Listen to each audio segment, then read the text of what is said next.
In a parallel universe, where the fabric of reality is woven with threads of myth and magic, there existed a realm where gods walked among mortals, their powers palpable and their stories intertwined with the lives of those who worshipped them.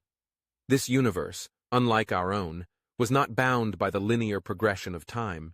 Instead, it danced in loops and spirals, allowing events to overlap and intertwine in ways that defied comprehension.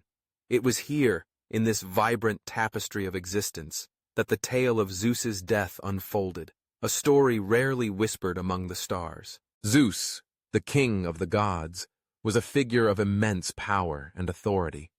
His thunderous voice could shake mountains, and his wrath could summon storms that ravaged the earth.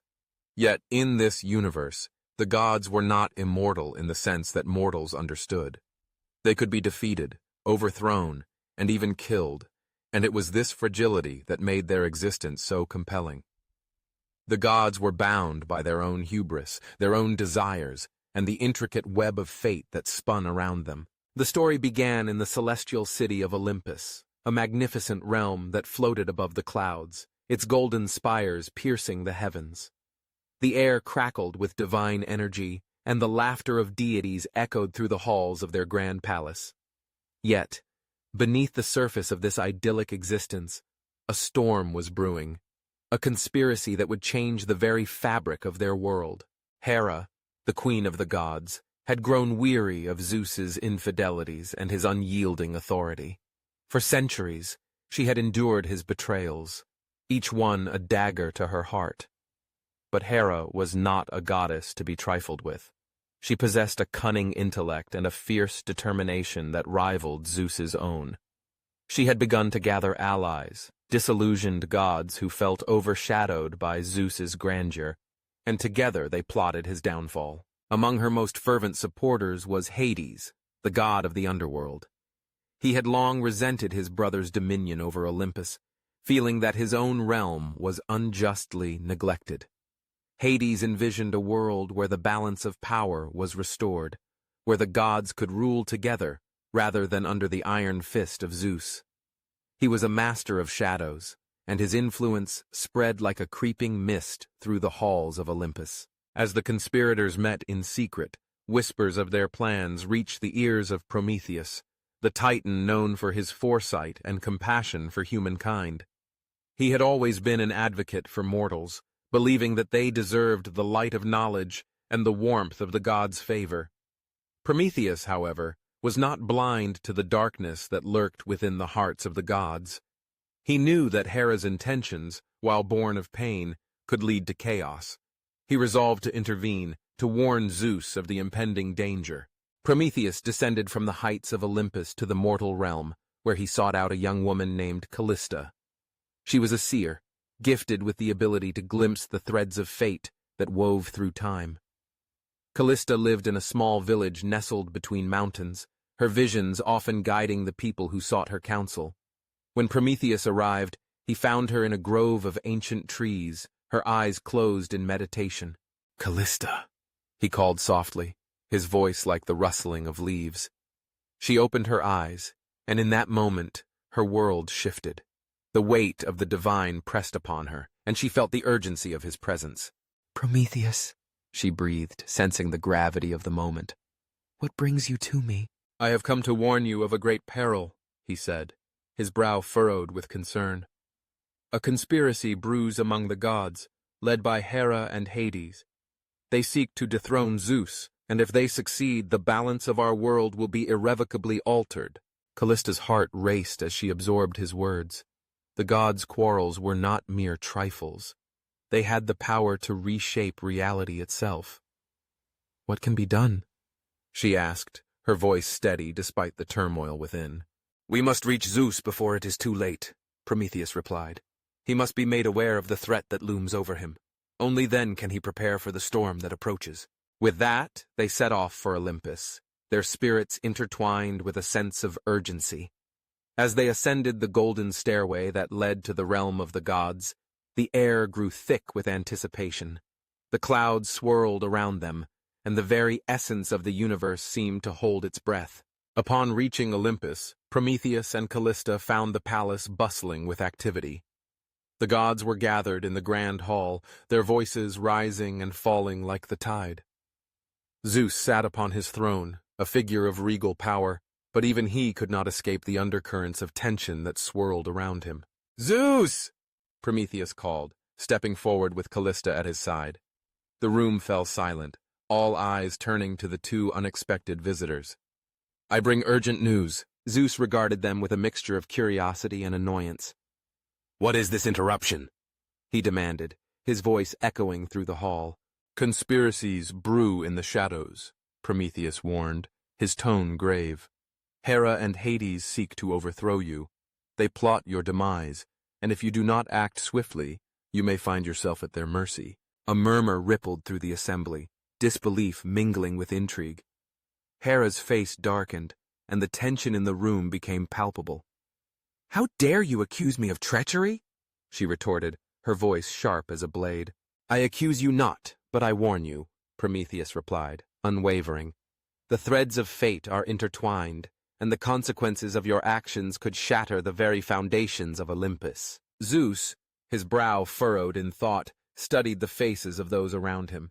He had always been a god of action, quick to defend his throne, but now he hesitated, caught between the loyalty of his kin and the truth of Prometheus's words.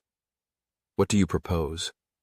he finally asked, his voice low. "Unite the gods," Callista interjected, her voice steady. "Reveal the conspiracy to the others. Only by standing together can you hope to thwart the darkness that seeks to consume you." The room erupted into chaos, gods shouting over one another, their allegiances tested. Zeus raised a hand, demanding silence. "I will not rule through fear. If there is a conspiracy, it will be exposed, and those who plot against me shall face the consequences." Hera's expression darkened, and in that moment the seeds of betrayal were sown deeper. She exchanged a glance with Hades, a silent agreement passing between them. The time for subterfuge was over. They would strike while Zeus was vulnerable. In the days that followed, tensions escalated. Zeus called for a council of the gods, a gathering meant to address the unrest that had taken root in Olympus. The grand hall was filled with deities, each one vying for power and influence. Prometheus and Callista stood at the edge, their hearts heavy with the weight of impending doom. As Zeus addressed the assembly, outlining his vision for a united Olympus, the atmosphere crackled with unease. Hades, lurking in the shadows, waited for the opportune moment to unleash his plan. He had summoned creatures from the depths of the underworld, monstrous beings that thrived on chaos and despair. They would be his instruments of destruction, and as the council convened, they prepared to strike. The moment came when Zeus, confident in his authority, turned to address Hera. "My queen, we must work together to mend the rifts that threaten our unity. Your voice is vital in this endeavor." Hera's smile was as cold as ice. "Of course, my lord," she replied, her tone laced with feigned sweetness. "But perhaps we should consider the opinions of those who feel overshadowed. The voices of the lesser gods must not go unheard." As she spoke, Hades unleashed his minions upon the unsuspecting assembly. Shadows slithered through the hall, their forms twisting and writhing, and the gods were caught off guard. A cacophony of screams erupted as chaos reigned, and the once grand council descended into pandemonium. Zeus, taken aback by the sudden onslaught, summoned his lightning, a brilliant flash illuminating the hall. He fought valiantly against the creatures, his power radiating like the sun. But Hades had anticipated his strength. The god of the underworld unleashed a torrent of dark magic, binding Zeus in chains forged from the very essence of despair. "Foolish brother," Hades taunted, his voice echoing with malice. "You believed yourself untouchable, but even the mightiest can fall." As Zeus struggled against his bonds, Hera stepped forward, her eyes glinting with triumph. "You have ruled with an iron fist for far too long, Zeus. It is time for a new order, one where all gods are equal." Prometheus and Callista watched in horror, their hearts heavy with despair. They had come to warn Zeus, to protect him from the darkness that threatened to consume them all. But now it seemed that fate had twisted against them. The gods they had once revered were turning on one another, and the very essence of Olympus hung in the balance. In that moment, Callista felt a surge of power within her. She had always been a conduit for the visions of fate, but now she realized that she could wield that power to alter the course of events. "We must unite," she cried, her voice ringing out above the chaos. "Together, we can break the chains that bind Zeus and reclaim our destiny." Prometheus nodded, his resolve strengthening. "We cannot allow this darkness to prevail. The fate of both gods and mortals rests in our hands." With a newfound determination, they stepped forward, calling upon the other gods to join them. "Stand with us," Prometheus urged. "The true strength of Olympus lies not in power alone, but in unity and compassion. We must fight for one another, not against each other." The call resonated with some, and as they rallied together, the tide began to turn. The lesser gods, once overshadowed by Zeus, found their voices rising in solidarity. They fought against the creatures of the underworld, pushing back against the darkness that sought to engulf them. In the midst of the chaos, Zeus felt the chains of despair weakening. The combined efforts of the gods ignited a spark of hope within him. He summoned the last remnants of his strength, channeling the very essence of Olympus into a single blinding bolt of lightning. With a roar that echoed through the cosmos, Zeus broke free from his bonds, his power surging like a tempest. He stood tall, renewed and resolute, his eyes ablaze with determination. "You will not take my home," he thundered, his voice resonating with the weight of 1,000 storms. Hades, realizing the tide had turned, summoned his minions to retreat, but it was too late. Zeus unleashed his wrath upon the creatures, banishing them back to the depths of the underworld. The grand hall trembled as the very foundations of Olympus shook beneath the weight of his fury. Hera, caught in the whirlwind of chaos, felt the ground shift beneath her.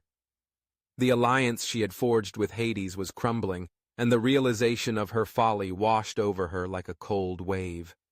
"Zeus, wait!" she cried, desperation creeping into her voice. "We can still find a way to coexist." But Zeus, now fueled by the unity of the gods, was beyond her reach. "You sought my downfall, Hera. You conspired with darkness, and now you will face the consequences of your actions."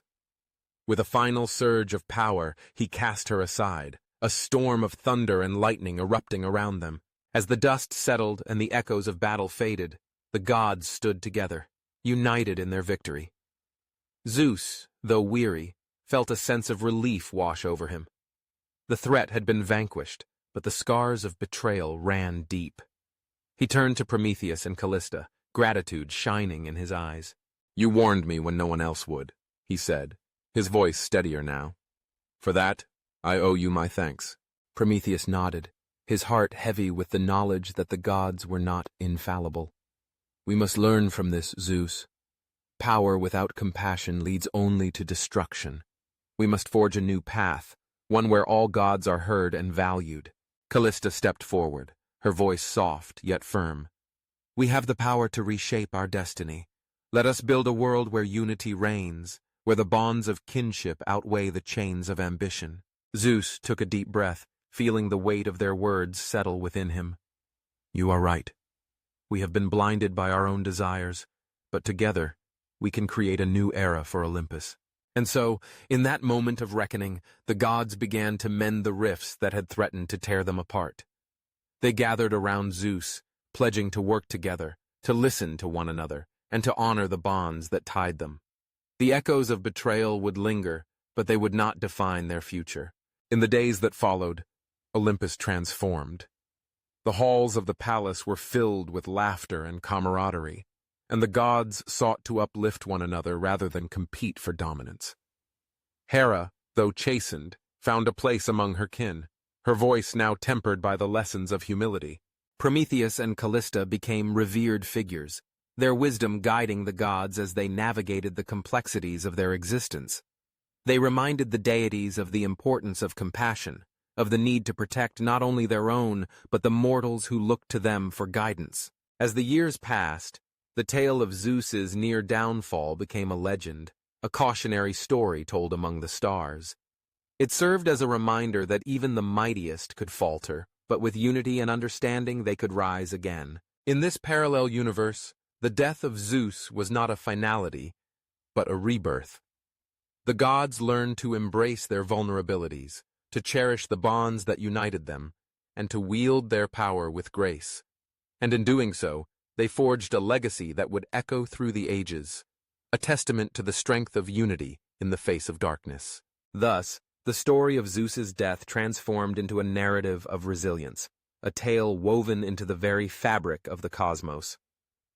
The gods of Olympus stood not as solitary figures but as a collective, a family bound by love, respect, and the eternal quest for balance.